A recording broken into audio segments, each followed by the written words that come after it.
Welcome to another episode of Potion Sword Run. In this episode, we're going to be talking about the Acolyte and how May was able to defeat Master Indara and Master Torbin. But before we begin, again, do not like this video. I am still wanted for stealing my neighbor's cats. They keep on knocking and I won't let them in. In the first episode, we see May, who found Master Indara in a bar, and she confronts her, tells her, "Attack me with all your might." And Master Indara ignores her. After a scuffle with Master Indara's friends, it was up to her to stop May, and she failed to do so. You can tell that May was being overpowered when they were fighting. She was really no match for Master Indara, but she was able to beat her by finding her weakness. And her weakness was either compassion for others, saving the bartender's life when the knife was thrown at him, and not catching the knife that May threw at Master Indara. Either she could have been blinded by ignorance, because when she first was confronted and May told her to attack with all her might, Master Indara and everybody at the table brushed her off. So she knew that she was more powerful than May. So she probably didn't take her threat too serious. And when it comes to Master Torbin, you can see that she was actually no match for him. He was meditating and he had a force shield around him, and she could not penetrate him no matter how hard she tried. So she had to look for a weakness, his weakness, and it turns out it was his guilt. He was willing to take the poison because he was expecting to die. He was expecting the revenge. He even told May, "I was waiting for you."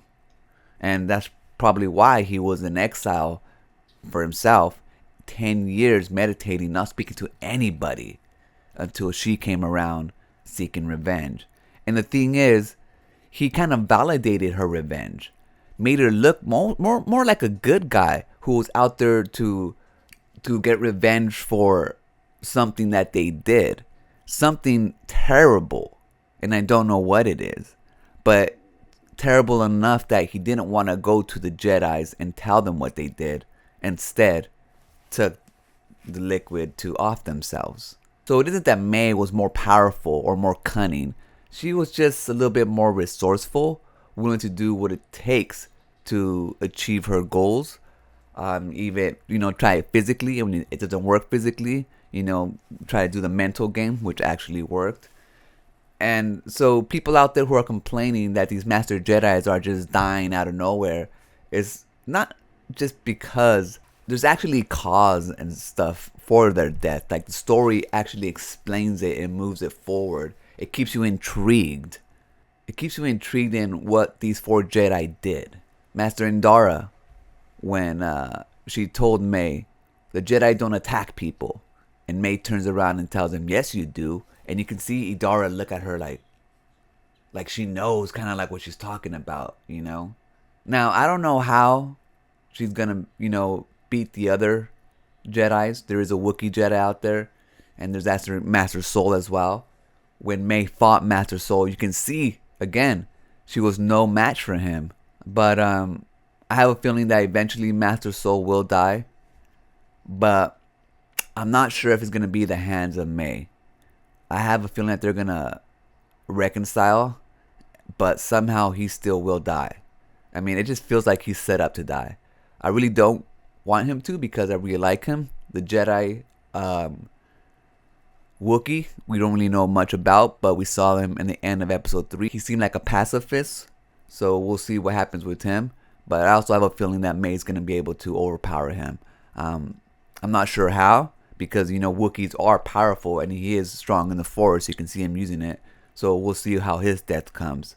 But I actually like the way that the other 2 Jedis died.